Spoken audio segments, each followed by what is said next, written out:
త్యాగమూర్తి అంటేనే అమ్మ. అమ్మ మహాదైవ స్వరూపుని. తన పిల్లల కోసం ఎంతటి త్యాగానైనా చేస్తుంది. ఇక్కడ మీకు ఒక యథార్థమైన సంఘటనను మీకు వినిపిస్తాను. దీని రచన శ్రీ ఎలవత్తి శేఖరరాజు గారు చాలా అద్భుతంగా రాశారు. ఈ కథ వింటే మాత్రం ఖచ్చితంగా ప్రతి వాళ్ళ మనస్సు ఒక రకమైన బాధతో నిండిపోతుంది. ఇంకెందుకు ఆలస్యం, అందరం కలిసి ఈ కథను విందాం. తల్లి త్యాగానికి మరేది సాటి రాదని చెప్పవచ్చు. తల్లి తన పిల్లల కోసం తన జీవితాన్ని త్యాగం చేసే మహాదైవ స్వరూపిణి. అటువంటి ఒక తల్లి త్యాగం గురించి యథార్థ సంఘటనను తెలుసుకుందాం. విలియమ్స్ ఎలిజబెత్ దంపతులు వేల్స్ ప్రాంతంలో ఒక చిన్న గ్రామంలో నివసిస్తూ ఉండేవారు. ఇది ఐర్లాండ్కి ఇంగ్లాండ్కి మధ్యలో ఐరిష్ సముద్రంలో ఉంది. ఇది ఒక ప్రత్యేక దేశమైనప్పటికీ గ్రేట్ బ్రిటన్స్ లో ఇదొక అంతర్భాగం. ఆ గ్రామంలో విలియమ్స్ ఒక పాఠశాలలో ఉపాధ్యాయునిగా పనిచేస్తున్నాడు. ఆ దంపతులకు 1863 సంవత్సరంలో ఒక పిల్లవాడు కలిగాడు.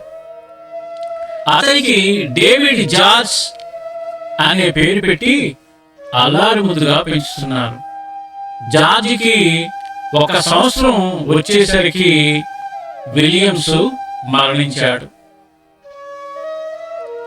ఆ కుటుంబానికి విలియమ్స్ ఒకడే ఆధారం కావడం వల్ల అతడు మరణించిన తరువాత ఎటువంటి ఆధారం లేకుండా ఉన్న కొద్దిపాటి డబ్బుతో ఎలిజబెత్ కొద్ది రోజులు అలా కాలం గడిపింది.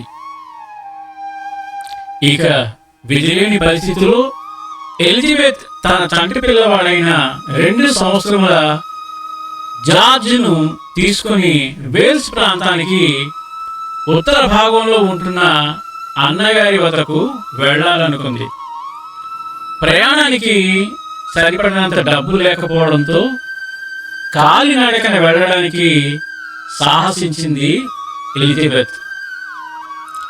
పూర్వకాలంలో ఎక్కువగా అందరూ కాలినడకన వెళ్ళేవారు కాబట్టి కొంతమందితో కలిసి ఈమె కూడా నడుచుకుని వెళుతుంది. ఆ ప్రాంతంలో వాతావరణం అనుకూలంగా ఉండక ఎప్పుడు ఎటువంటి వాతావరణం ఉంటుందో ఎవరికి తెలియదు. అంటే అకస్మాత్తుగా మంచు వర్షం కురవడం, మంచుతో కూడిన ఈదురు గాలులు రావడం వంటివి ఉండేవి. కానీ సాహసించి ప్రయాణం చేస్తుంది. కొన్ని నెలల పాటు ప్రయాణించడం వలన ఆ ప్రయాణంలో కొంతమంది తోడుగా జత చేరారు. నా భర్త చనిపోవడం వలన చిన్న పిల్లవాడిని పోషించలేక నా అన్నగారి వద్దకు వెళుతున్నానని వారి వివరాలు చెప్పి తన వృత్తాంతం చెప్పుకుంది. ఇలా కొద్ది రోజులు ప్రయాణించిన తర్వాత ఊహించినట్లుగానే మధ్యలో విపరీతమైన మంచు పడడంతో చాలా మంది మంచు గడ్డలు ఇరుక్కుపోయారు. విషయాన్ని తెలుసుకున్న సైనికులు సహాయక చర్యలు ప్రారంభించారు. అప్పటికే ప్రాణాలు కోల్పోయిన వారు కొంతమంది, కొన ఊపిరితో ఉన్నవారు మరికొంతమంది. అలా దేహాలన్నీ వెలికి తీస్తుంటే శరీరం మీద నూలు పోగు కూడా లేని ఎలిజబెత్ శవం కనిపించింది. ఆ దేహాన్ని బయటకు తీస్తుంటే క్రిందనే 2 ఏళ్ల పసిబాలుడు కనిపించాడు. ఆ పిల్లవాడు బ్రతికి ఉంటాడని సైనికులు కూడా ఊహించలేదు. కానీ ఆ పసికందు కొన ఊపిరితో ఉన్నాడు. అంతటి దట్టమైన మంచుగడ్డలు, తీవ్రమైన చలిగాలులలో 2 సంవత్సరాల పిల్లవాడు బ్రతికి ఉండడం ఏమిటని ఆశ్చర్యపోయారు. తాను చనిపోతానని గ్రహించిన ఎలిజబెత్ ఎలాగైనా తన కొడుకు బ్రతకాలని తన వస్త్రాలని తీసి బిడ్డ చుట్టూ చుట్టి వెచ్చగా పడుకోబెట్టి మంచు తాకిడి లేకుండా ఉండేటట్లు చేసి ఆ మంచుగడ్డల చలి తాను భరిస్తూ దేవుడిపైనే భారం వేసి చివరకు కొనశ్వాస వదిలింది.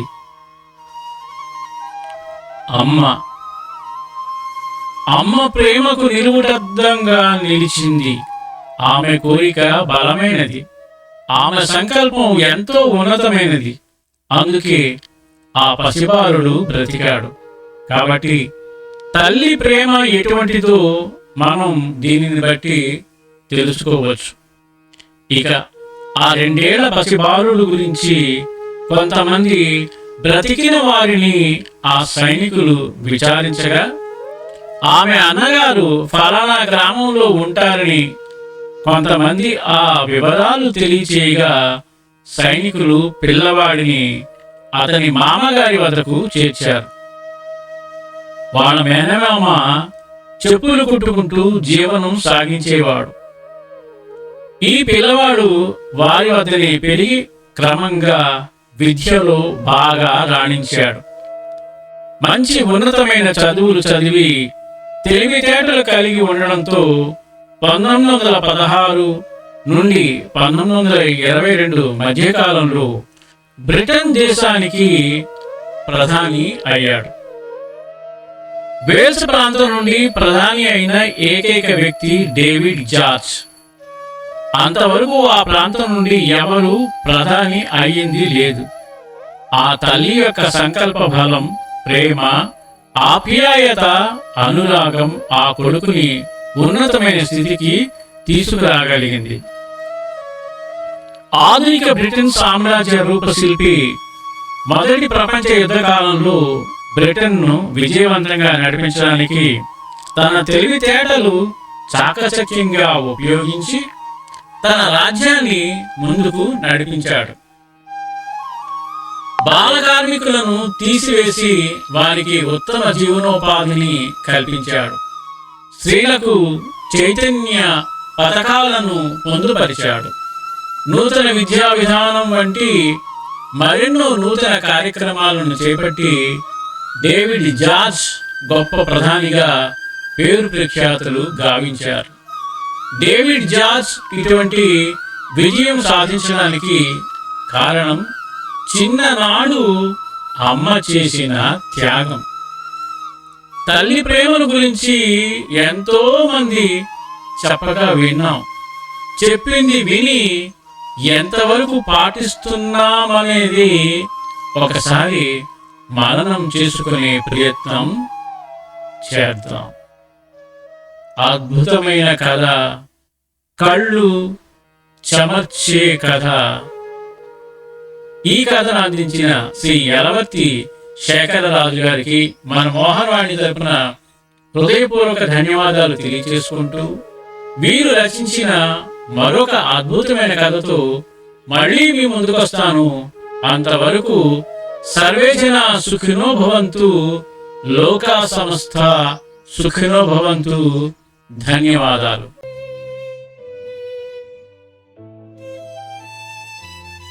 మోహనవాణి తెలుగు పోడ్కాస్ట్ ఛానల్ని లైక్, షేర్, సబ్స్క్రైబ్ చేయండి. ప్రక్కనున్న గంటను మ్రోగించండి.